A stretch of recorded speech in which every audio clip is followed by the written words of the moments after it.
மொர்தெக்காய்க்கு தூக்கு மரத்தை செய்ய கர்த்தர் அனுமதித்தார். ஆனால் மொர்தெக்காயை தூக்கிலே போட கர்த்தர் அனுமதிக்கவில்லை.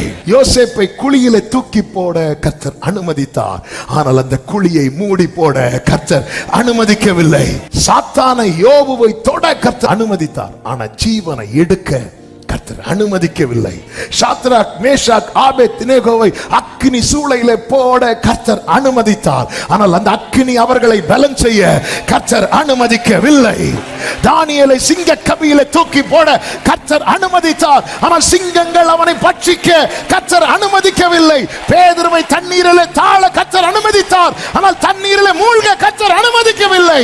பவுல் கையிலே பாம்பு கடிக்க கர்த்தர் அனுமதித்தார். ஆனால் பாம்பின் விஷம் ஏற கர்த்தர் அனுமதிக்கவில்லை. சில காரியங்களை கர்த்தர் அனுமதித்ததாய் எண்ணி கர்த்தர் கைவிட்டு விட்டார் என்று எண்ணாதே.